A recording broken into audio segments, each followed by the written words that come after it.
Hey everybody, welcome to the D. Louise Book Series channel. I'm Christina, Kristina Deluise.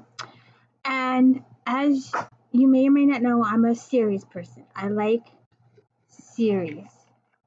Um, if if you like Amazon or Netflix or Peacock or Hulu subscriber, and you wait till the entire season is posted and then go and binge watch, you're a series person. I like series books. I like to come into an established series, at least 10 books already done.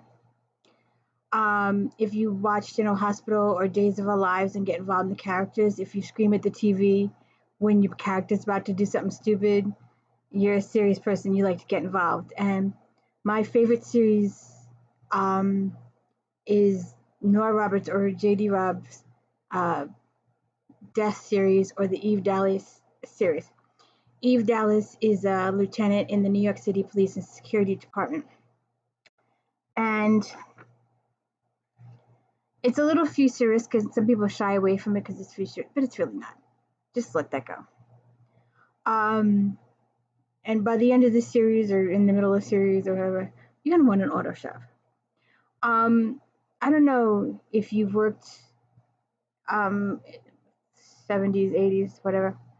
And sometimes if you had a cafeteria in your place of employment and they'd have one of those vending machines that had like pre-made sandwiches in it or soups or something or a very small TV dinner that you could pop in the microwave and you paid $1 or $2 for. That's what the auto chef kind of reminds me of, only in Eve's time it's extra fancy, especially if you have money. It's really fancy. Also, a factor in the books is that Eve has nightmares from, she's blocked it out completely, but with Rourke's help throughout the series, she's able to unlock her memories. And so you have to kind of deal with that the first 15 or 20 books, but she eventually, there is hope, and she will, with Dr. Mir, with Rourke, get through most of it and find resolutions and find some answers.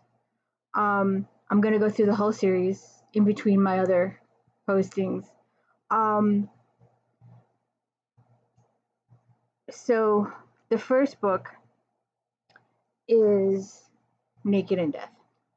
And this is how Eve sees herself. She doesn't see herself as a person. She just doesn't. She sees herself as a lieutenant in the New York City Police and Security Department. That's how she identifies with herself. And there is a later book that we will get to where it literally, there's an incident that happens and it almost destroys Eve. But Rourke helps her out, and some other people help her out. So the main characters here are Eve, Rourke, the DeBlas family, Charles Monroe, Mavis Freestone, and Somerset. And something that you'll read about in every single book is Eve's love of chocolate and Eve's love of Rourke's coffee. And Nora has said that she will never reveal who the candy thief is. She knows exactly who the candy thief, well, she's the author, so she should know. But there are endless speculations of who the candy thief is. I think it's Nora. That's her way of writing herself into the series. But so I wanted to take a point. Let's just the flap. New York Police Lieutenant Eve Dallas is hunting for a ruthless killer. In more than 10 years on the force, she's seen it all, and she knows that her survival depends on her instincts. Still, she's going against every warning telling her not to get involved with Rourke, an enigmatic Irish billionaire and a suspect in Eve's murder investigation.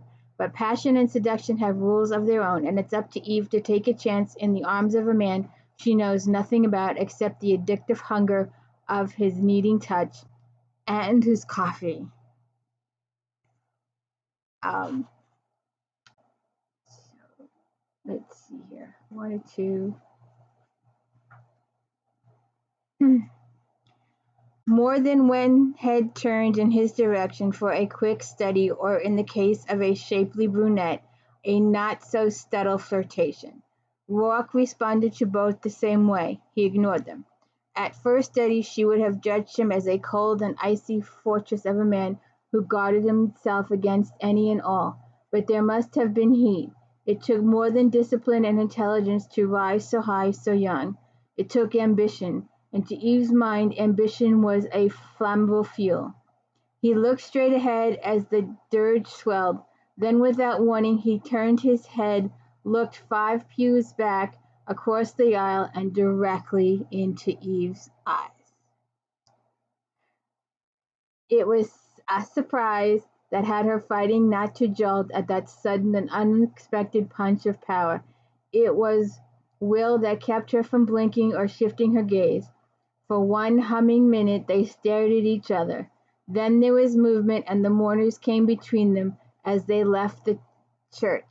When Eve stepped into the aisle to search him out again, he was gone. So, I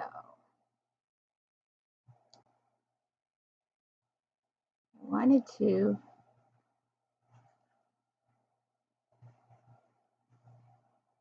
rock. He stopped and, as he had at the service, turned and met her eyes. She thought she caught a flash of something in them, anger, sorrow, impatience. Then it was gone, and they were simply cool blue and uninflammable. She didn't hurry as she walked to him. Something told her he was a man too used to people, women certainly rushing toward him. So she took her time, her long legs, slow strides, flapping her borrowed coat around her chilly legs. "I'd like to speak with you," she said. When she faced him she took out a badge, watched him give it a brief glance before lifting his eyes back to hers. "I'm investigating the Sharon DeBlas murder." "Do you make a habit of attending the funerals of murder victims, Lieutenant?" Ah, coffee. Oh, so there's more convo, and then she gets in the limo for a ride back. "Now then," Rourke slid in beside her, searched for a decanter. "Would you like a brandy to fight off the chill?" "No." She felt the warmth of the car sweep up from her feet and was afraid she'd begin to shiver in reaction. "On duty." "Coffee perhaps? Great." Gold winked at his wrist and he pressed his choice for 2 coffees in the order shelf built into the car. "Don't you want one in your car?"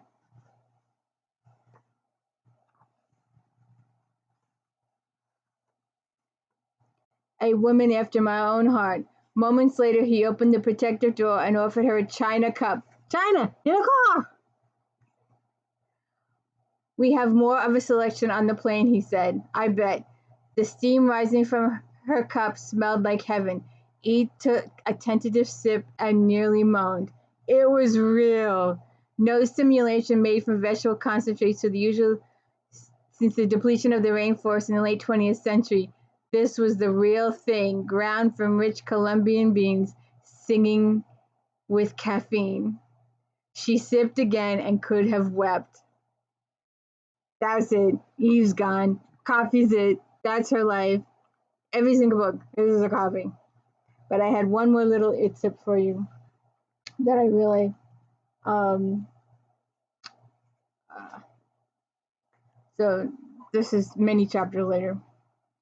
But alone, Rourke took the gray fabric button from his pocket, the one he'd found on the floor of his limo, the one that had fallen from the jacket of the drab suit she'd worn the first time he'd seen her. Studying it, knowing he had no intention of giving it back to her, he felt like a fool. And that button is famous. It's in every single book. She fell in love with the coffee. He fell in love with the button. So,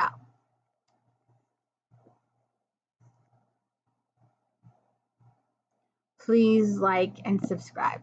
It's important. I can't do all those fancy things that other people do. So please like and subscribe. It means a lot.